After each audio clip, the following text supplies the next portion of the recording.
What's up, world boy Trey Retro underscore GT back for another episode of the G.Taylor Show. Hope that your week is going well. The school is back in session. Everybody is scrambling, trying to get back to the old way of things. Man, man, it's been a hectic week, man. It's been a hectic week. And then I'm also getting back into the swing of things. But I said I was going to do a episode this week. Shout out to my guys, Chris, hip hop social worker, and Dr. James Bell, Equity Matters. I said I was going to do an episode this week, but I needed to get a crispy lineup first to get my hair retwisted because I looked a mess.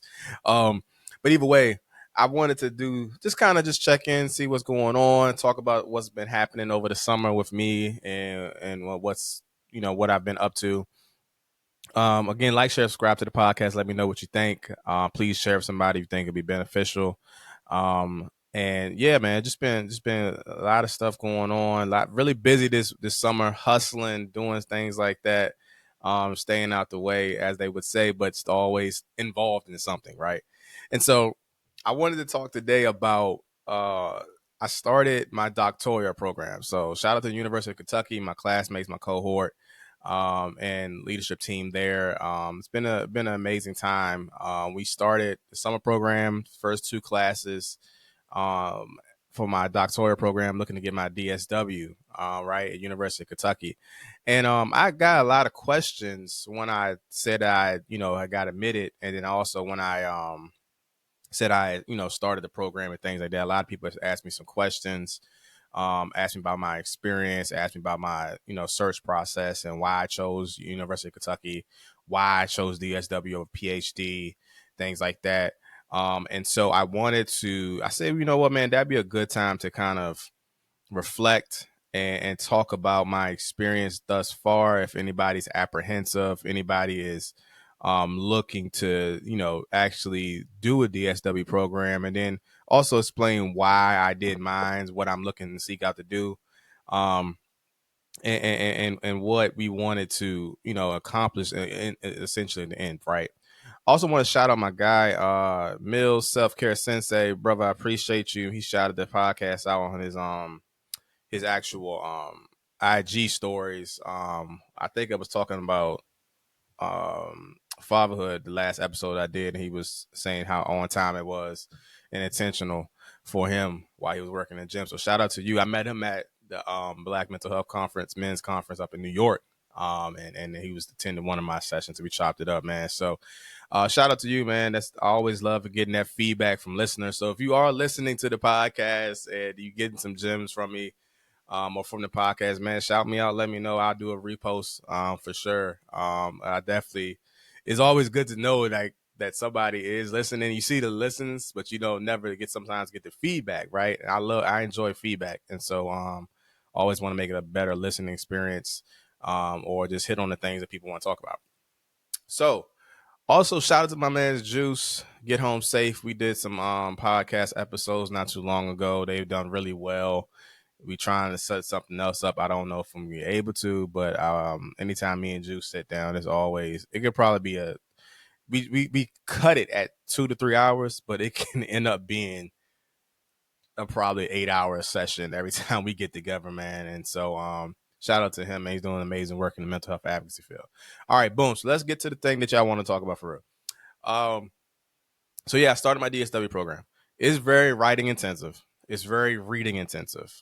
So much so that I had to make sure I got some new frames, some new glasses, make sure my prescription was up to date, make sure it had blue light filter, which I keep seeing in the screen that's popping through the screen. So if you see that, that's probably my blue light filter in my glasses. Yes, my glasses are thick. Yes, I can't see. And I have a question. I'm trying to figure out why I have to continue to pay for eyeglasses and contacts, even though I have insurance, but the insurance covers not all of the amount for my glasses. Why do individuals who can't see, mine is hereditary, why do I have to continue to pay for that? I literally cannot function if I don't have any type of corrective frames on. Like, I cannot exist or operate in the world. So you need to look into that. Why is that not considered like something that's I would say a disability? And that's no disrespect to anybody with a disability, but I can't see. And so, but it's not labeled as a disability. And none of my glasses are fashion statements. I mean, I want my glasses to look a certain way because I do have very thick lenses. And so I can't wear all the stylish frames that everybody gets. So I have to stick with a certain brand, which typically has been Ray-Ban. And because they are most sturdiest ones and they can hold my frames, they have metal frames. So yeah. So I was talking to my friends about talking to my homies about that. Like, just I don't understand why I have to continue to pay so much for something that I literally cannot function without. So, and it's not a fashion statement for me. I can't see. So if y'all make jokes about how thick my glasses are, I don't care. I can't see. So, anyways, um, so yeah. So I had to make sure that, and I just had to get back involved with APA. Even though I teach it, right? It's different between teaching versus being a student. And so let me go back backtrack a little bit. So when I was thinking, I've been thinking about getting my doctorate probably since I graduated my MSW program. I was, you know, on the cusp about it. I knew some PhDs. As a matter of fact, my director now at my current position at Virginia State, she was the one of the ones that, really, was trying to, I don't want to say push me, but she, once she knew I was wanted to go, she did push me. But she had been talking to me about the PhD doctorate process because I watched her go through the PhD process and just trying to explore different options between PhD and what that looks like. And so it wasn't for a few years ago that I really looked into the DSW, which is the doctorate of social work. And so the difference between the doctorate of social work is and a PhD is that pretty much PhD is research based, right? And then preparing you for research and teaching. And DSW, Doctor of Social Work, is more of your practical applications, which prepares you for teaching, leadership roles, affecting change at the like a higher level, things like that. So you kind of those are the kind of the differences in that. Not to say we don't do research in DSW, but I would say PhD is heavily on research, right? PhD typically, I'm not saying all programs, but the programs that I looked into, right, they will give you a stipend to go get your PhD because, a lot of people are not getting their PhDs in that aspect. DSW, they do have, got to check out student loans, they got scholarships, things like that.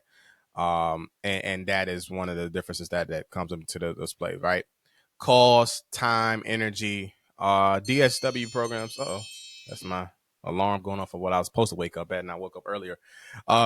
DSW's, you know, programs go anywhere between 2, 3, 4 years, right? PhDs, you probably gonna be in there for 4 to 6 years. You know what I'm saying? I personally chose DSW because I didn't have 4 to 6 years to give another school institution that wasn't not going, that I wasn't getting a significant payment that I could take care of my family with. I couldn't sacrifice that.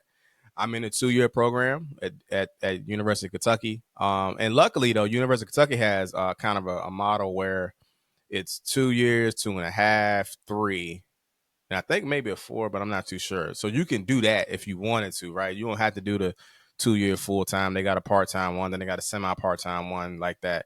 So I thought that was dope, just in case. And they tell you up front, like, if you do start off full time, you can always drop down to part time. You start off part time, you can go up to full time. It's just depending on what's going on, how you doing your schedule, things like that.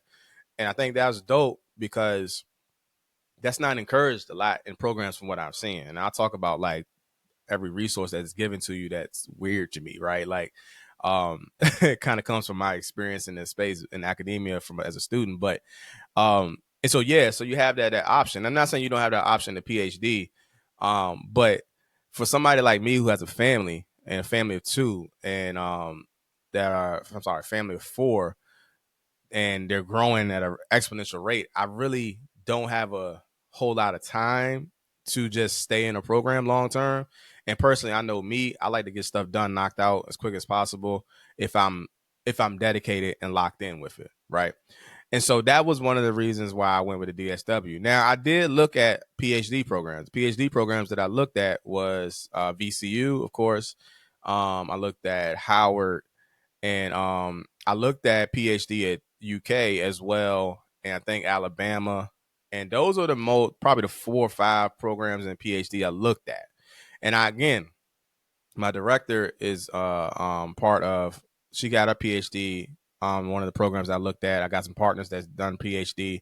So I'm gathering information from everybody before I make that step. Now, mind you, I started thinking about the doctorate level way back, like since 2016, 2017, when I came out of school, and having those conversations with my director, not at the time, but we're close at that point, and just learning about the process. Do I want to go through that experience again? Do I want to, um, you know, take out student loans again? Do I want to give away so much time again? You know what I'm saying? So, um, that was the process. So when I kind of hunkered down, maybe when I got to Virginia State teaching, and again, I'm surrounded by around PhDs, doctorates, DSWs, things like that. You start to get influence, of course, and it's easier to get influence as well because I'm around all these Black professionals who are doctors, doctors and things like that in the profession that I want to be at. And I'm like, man, like, I'm the only one that doesn't have that. I know that, my colleagues, what I'm saying, respect me and things like that. They don't push me to get it. But it's just, it's easier to make a decision on something like that when you're surrounded around those folks. And then, I had a partner, shout out to Dr. Josh McNeil, who just graduated from Alabama, and he was going through his program, and then I had my homeboy, Dr. James Bell, of course, who was a big influence on my work. Just going back and forth with conversations. We've had all the conversations. I've had all the conversations with the people, just the pros and cons, the weights, the things like that. I've talked to my leadership, and had conversations about, is it necessary for me to do? Do I need it? Do I have to do it? And, I came to the point that I didn't have to go get this doctorate. Right. And I think that's the best thing for me. Why is that the best thing for me? Because I feel like for the first time in my academic career as a student, I am not going to school to be able to just survive and live, right? Why does that matter? Think about it. Like, we're going to undergraduate, we're getting a undergraduate degree to hopefully start our career, to establish something for ourselves and our families, right? Then we go get our master's, because at that point in time, when we was coming through school, if you was like me or a millennial, the master's is pretty much the standard for the work that you do, right? You need a master's versus needing a bachelor's for things. And master's are going to give you, gives you more money long term, things like that, right? And so in social work, I'll be honest, I got my license. I have the MSW. I got my license. I'm a clinical supervisor. I've pretty much hit all the things you need to hit in social work to be successful in the field. And I have options to move in different spaces that will allow me to do that, because the license still kind of holds a lot of weight, in our field, unfortunately.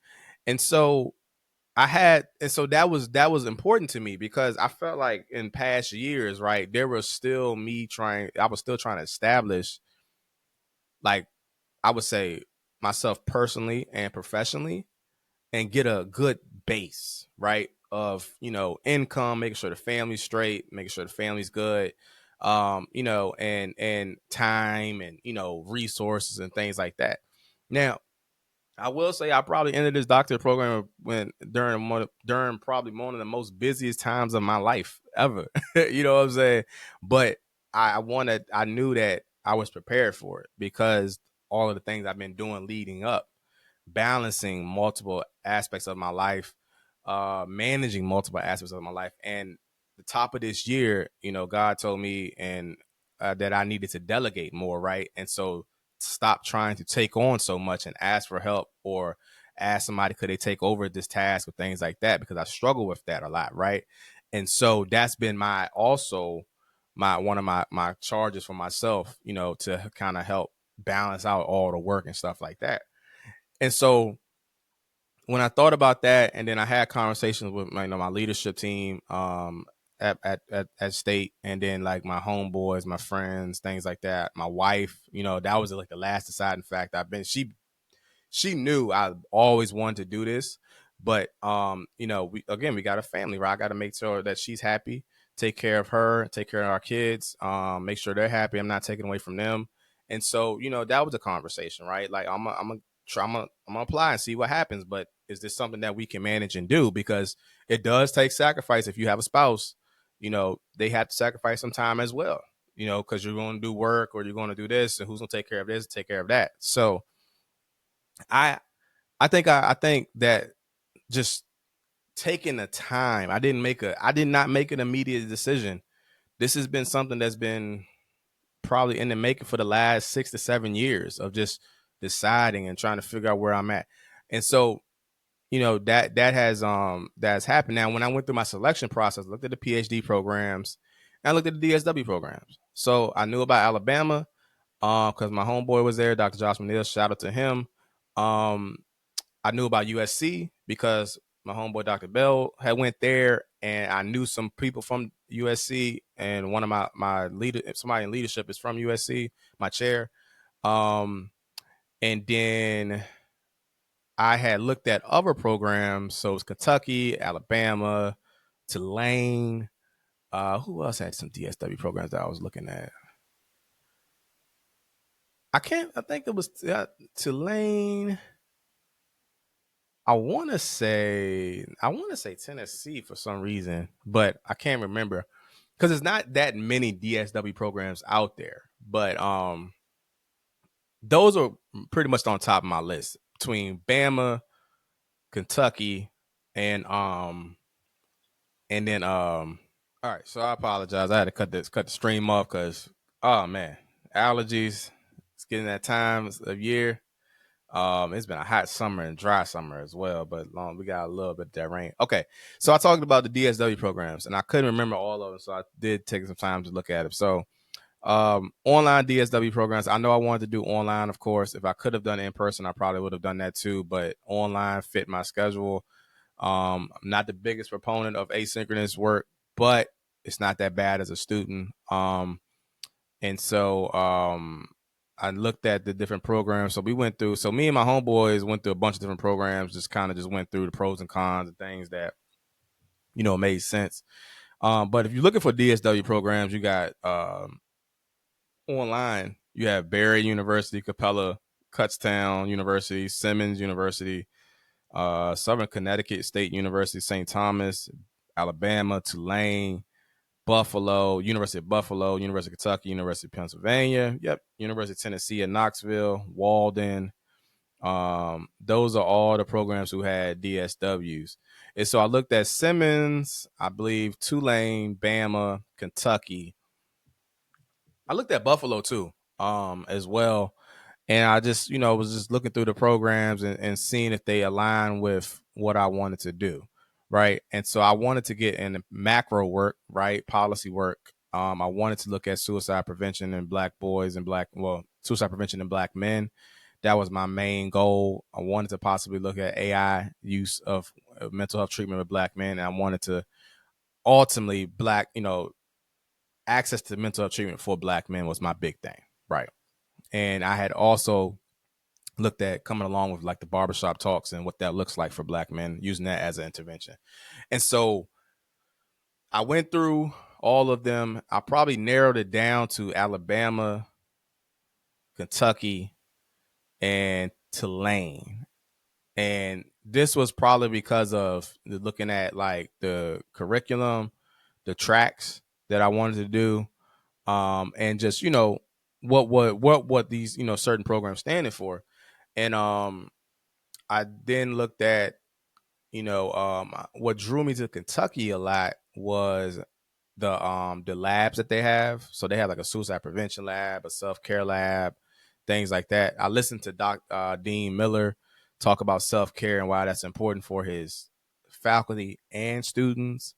And then I looked at the tracks. They had a bunch of different tracks. And so a lot of the DSW programs, at least from what I've seen, they was like even more clinical specific, or, you know, more, I would say policy specific as well, maybe community specific. Some of them had different tracks, but I like the idea of the multiple tracks that Kentucky has. So Kentucky had a clinical track, a veteran track, administration and leadership track, and I think education track.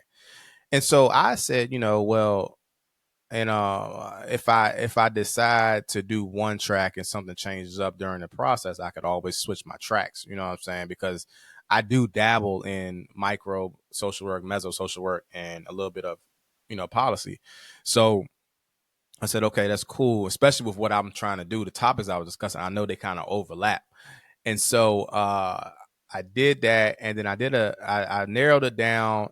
Then I started looking at costs, like how much would it cost to go, how much we want to finish. I'm not trying to put an extra 50,000, 60,000 on my already student loan debt now. Joe, please cancel these loans. Things like that. I was looking at costs, right? And Alabama was probably the cheapest, I think. It was probably the cheapest. And I was like, okay, they're the cheapest. That works. But then Kentucky was probably in the middle. And then Tulane was a little bit out close to Kentucky, a little bit more expensive. And so thought about that, and these are all good rated, highly rated programs. And I'm saying, let me do an info session. So I did an info session with Kentucky. And one of the main things I was telling a colleague about this, man, is that I also want to be at a place where I want to be able to research what I want to research. I don't want to be stifled by, the bureaucracy or politics of programs who don't want to, indulge in certain areas of research, right? And if we're social workers, we should be able to research what we want to research. And so that was one of the main things that I had asked in the info session with Dr. E.R. Escobar Ratliff, our director of DSW programs. Like, okay, listen, I want to research, stuff pertaining to Black men and mental health. I'm very much social justice oriented around that. Are y'all going to be open to that? Right. As, an institution that is embracing diversity and cultural aspects, are y'all going to be open to that? Because that's what specifically I'm going to work on most of the time in this program. If y'all are not going to allow me to research the things that I want to research at the DSW level, the doctorate level, ain't no sense to me wasting my time, a few years here or whatever, trying to do that. If I'm gonna get to the end and y'all gonna say it's we can't share that, or it's too broad or whatever, it's too specific. Nah, this is what I want to work on. That's why I came here. And she said, yeah, no, we're open to all of that. We want to help you grow on that, things like that. And I said, all right, bet, cool. The other thing is too, I like the curriculum piece because I was concerned about, you had your PhD, you write a dissertation, and then DSW write a capstone, right? And so you can't. I mean, those are some of. I do know. I was talking to one of my colleagues, and she did say at the time at the time when she was getting her DSW, she did a dissertation because some places were not accepting of capstone projects, and so I was like, oh, okay, that makes sense. But I was like, I'm not trying to write a dissertation. So I said, I'm gonna do the capstone. And what I liked about the track on the classes is that you start your capstone project or pieces of it throughout the whole time that you're there. So you're not waiting to the end to write the whole capstone project. No, you are writing bits and pieces of that throughout the different semesters. So I think I start a piece of the capstone project, not this semester, but maybe next spring I do. In looking at that. And I think that's like, I don't know if it's not the lit review. It might be like introduction might get started next spring. And only thing about that is at the end of the semester, I think like 2 big pieces of it are due, but you're not bogged down with the whole entire thing. And so I thought that was cool because that just gives you time to write it, edit it, do what you need to do on that space. And so that was one of another reason why I like, program was like the actual setup of the actual classes. And then you had your summer classes. You went to school pretty much, all 3 semesters, except winter. And I thought that was cool because typically I don't do much in the summer. I do a family vacation and chill. I did teach this summer, but I taught this summer on a class that I had taught in spring. And so it was online. And so, that was pretty much, I knew the class, right? You know what I'm saying? So I knew what to expect versus like something that's new. So I was like, okay, well, I'll do that, and that was cool, right? It was something that I needed to adjust to, of course, in my schedule. But I'm really good, I think, about mapping out the week and mapping out the day. I don't have no choice. I have 2 kids. I have a wife. I have my own schedule with teaching, so I have no choice but to map out week to week what's going on. So it was easy to put in that and drop in there. Um, but um, but yeah, so that's why. And so when I went through all those processes, had continued to have conversations, knew what tracks I wanted to do, looked at the curriculum, looked at the price. They did have scholarships available. I applied, didn't get them, but that's cool. You know what I'm saying? I was like, all right, well, this is what I want to do. Now, what am I trying to achieve, right, with this DSW? I know that I technically don't really need it because I have the LCSW and I can supervise. Um, and I know the space that I want to go into, right? As far as the work that I want to do, and I can probably, and I'm doing that work now, right? I'm also teaching now. So what is the purpose, right, of going to get the DSW? Why are you taking up time to get this degree? And one of the things that I said to myself is the reason why I want to get a doctorate, is that it's another challenge for me, right, to achieve something that I know I'll be challenged at, but I also know will benefit me in the long run. And I say that benefit me in the long run because then it gives me the ultimate option to move through the field the way I want to move through it, right? I've wanted to do more macro based work, right? At the federal level, at the state level, right? This gives me the opportunity to go to that level from a leadership perspective. I wanted to work more on my leadership skills in social work. This gives me the opportunity to do that, right? This gives me the opportunity to polish my academic writing, my scholarly writing, right? To possibly publish articles, right? Because you talk about influence and change, things like that. Um, and you can do that now with the MSW and LCSW. But to also publish and learn how to write at an academic scholarly level again on that level, right? To help, influence policy change, right? And especially with the topic that I want to work with, which is Black men, and just not enough research on that, and not enough articles on that. And so I'm like, okay, well, this is bigger than me because if I do this, this will I'll be able to affect change, but I'll be able to affect change in the future when I'm out of the field or I'm retired, when I'm long gone, that I'll have some actual tangible items that can be left over for the next generation of social workers. I've moved into that space now so much. That's what fuels me now in my work, is that leaving those gems, provide wisdom to the next level of social workers so they know how to navigate this field. They have the resources available. They can avoid some of the pitfalls, and then they could possibly do more, right? With more than what I've have accomplished and what me and my colleagues have accomplished. They can achieve greater because they have, right, the access to resources. They don't have to spend so much time and energy on trying to create, to craft, to research. No, they have this group of people, a group of individuals who have done that work already for them. Now take it and go. And so that's what I've really embraced in the field. And that's when I started to, because I didn't have this mindset on, understanding what I, really wanted to accomplish with it. I knew that I wanted to get to like the federal and state policy level and do with that. But then as I got into the program, I started really, learning about what I wanted to do. It's like, oh, I want to be able to affect change, not just presently, but also for the future. Right. And that way, future implications, right, of new social workers, therapists, or whoever who want to continue to do this work or engage with this topic around Black men, they have a pool of resources. And so, ultimately thinking about that and what that looked like, I was like, you know what, that will be the greatest thing for me, um, in understanding, what I needed to do going forward. And then also, like I said, if I decide to move in different spaces with my doctorate, I know I have the doctorate. I am an expert in this. I have all the credentials. You can't take those things away from me. And that matters, right? going forward into, the spaces that you're trying to work on and influence, right? And so, and it's not to say I didn't feel disrespected at times in certain spaces with the LCSW. I don't think that. I think I got more. I think there was a more respect behind after I got my L's for that reason. But I just felt like, what I'm saying, to put the icing on the cake, let's go ahead and get the doctorate, and then that would supplement and solidify everything. You know what I'm saying, to the work that I want to do going forward.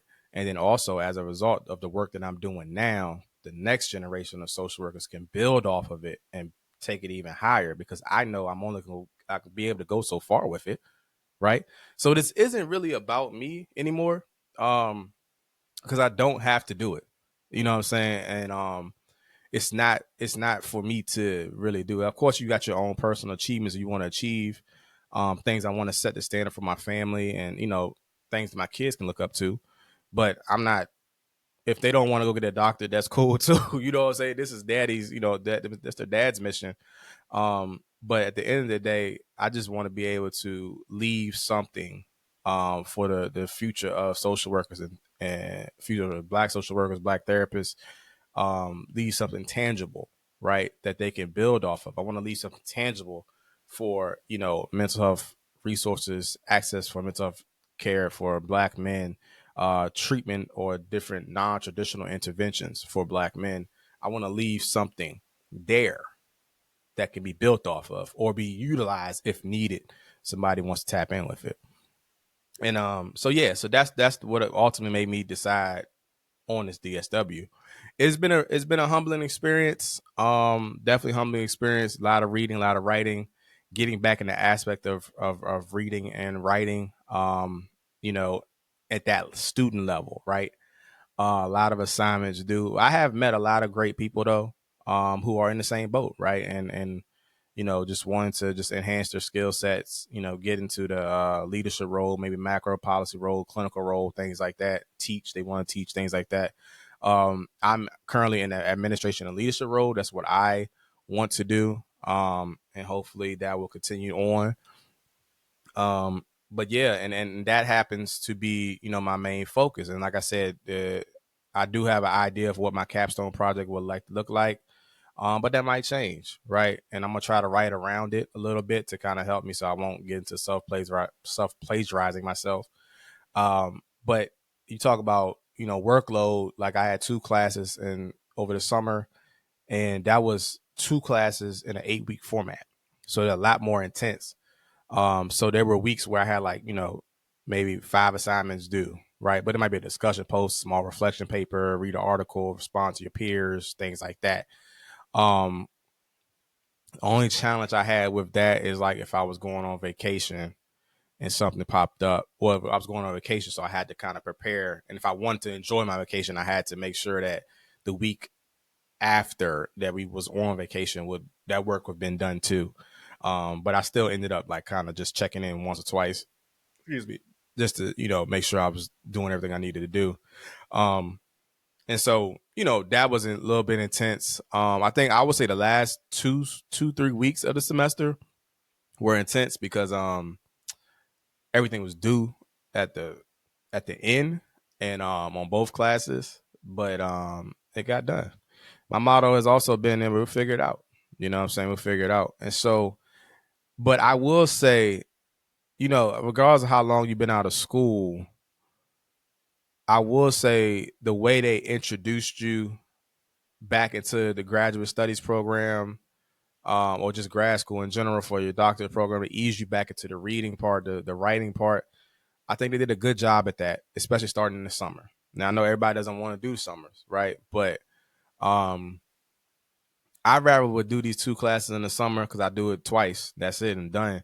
Versus trying to take 3 or 4 classes in the fall and spring, because that's gonna be too much on me. Well, 4 or 5 classes in the fall and spring, I wouldn't be able to do that. So right now I'm getting ready to take 3 classes this fall semester, 3 classes spring semester. Going to see how that roll out. But my thing about it was, if I anticipate how, considering that the 2 classes in the summer was 15 weeks crammed into 8 weeks, I anticipate that with 3 classes, yes, you would have the same amount of workload for the week that you would done, would have in those 2 classes in 8 weeks, in 8 weeks, essentially, right? And they did say that, the fall and spring a little bit less intense because it's mapped out over the 15-week course load. So that's cool, right? But so we'll see what happens on that. But lots of reading, lots of writing, man. But again, with that, you'll get back into it. You'll get back in the swing. Like I got back in the swing of being a student and being scholarly, probably about a third, fourth week. It's like, it was just like riding a bike. You know what I'm saying? I just got back and everything clicked back in, and it was like, all right, boom, this is what you need to be doing again. You know what I'm saying? And getting back into that space. It's doable. It's doable. It's manageable. You got to manage your time very well. But I also like that they're not just, it doesn't seem like they're trying to fail you, right? It doesn't seem like they're trying to fail you. They want to help you succeed. And so they talk about self-care a lot. All the professors talk about self-care. I mean, I think both of those professors that I had, they was like, I think they drilled us on APA and all the formatting and scholarly stuff, but they drilled us on like, yo, take care of yourself, man. Like the work ain't going nowhere. Like if you need to take time off, cool. If you need to drop down, cool. Like, but practice self-care. And I tripped about that because I've never heard it preached so much in a program.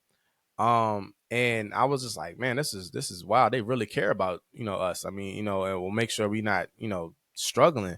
Or if we had like concerns or anxieties about the projects, the assignments, or the capstone project, what that looked like, it was like, man, look, man, it's let that come when it comes. You know what I'm saying? You got time to find a topic, you got time to think about it. It might change, you know, all that stuff. And most of the professors, had went through the process already. It was like maybe like a year removed from graduating, year or two removed. So they was already fresh and new. I appreciated that too, because they gave good insight on, how to navigate the whole thing and whatever. And so, and then also for online asynchronous, right? Even though we had synchronous sessions, like maybe 3 or 4 throughout the semester, for be online, I thought that was helpful.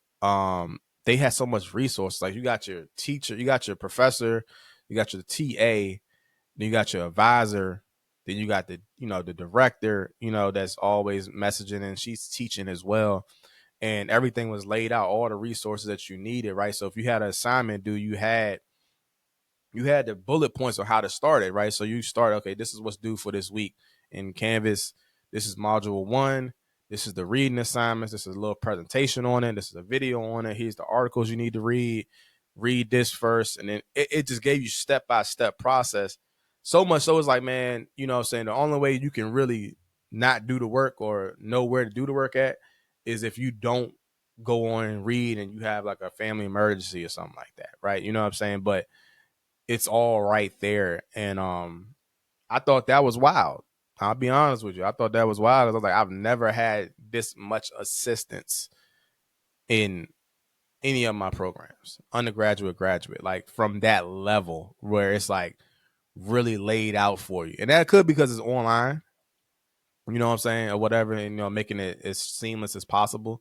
But I really enjoyed that because I think that is something that we can model in our academic programs. Like, you know what I'm saying? Let's just map it all out, yo. And then realistically, that will separate folks who are actually doing the work and not doing the work.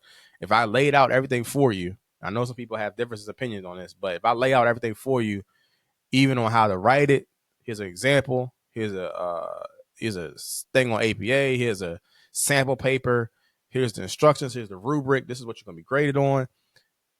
If you need assistance, reach out to me. You know what I'm saying? You got, just all of these things that's is not going to allow you to fail. And so I think that was good. And that was super helpful. And that helps ease some of the burdens or anxieties of going into the next semester around if I'm able to do it. But I will say that, I told myself, like, if I can't do it, this summer semester is going to tell me. Of course, the fall and spring will tell me too. But the summer system is going to tell me if I can't get through this program, we're going to find out really, really, really quick and real soon. But I don't think that's the case. It's just time management and also mitigating things that has nothing to do out of your control. That's all I've been dealing with is stuff that's out of my control. It just happens. I'm like, I don't know what to do with that. You know what I'm saying? Like, it's not like, I keep them stuff in my control on that. But yeah. Now I will say this. So it's doable. It's manageable. It's doable. It's manageable. It is doable. Now talk to me probably like after the fall semester, and I'll tell you some more. But I don't think I could do this program if I was still in private practice. Just don't think I could do it. Why? Because of being a solo private practitioner, where I was everything, right? I would have to put some things in place probably to make it a little bit seamless, but it would have been tough. It would have been tough. And it's interesting to say, even though you make your own schedule, right, with, private practice, but I think the recuperation process from doing therapy all day, and trying to write a paper or trying to, navigate a discussion post, something like that, that would have been tough for me. But I don't know. I just, I was thinking, just reflecting on, I was like, man, I think I'm in the perfect space to navigate a DSW program versus, not. I don't think I would have been able to do it at any of my other jobs except maybe one.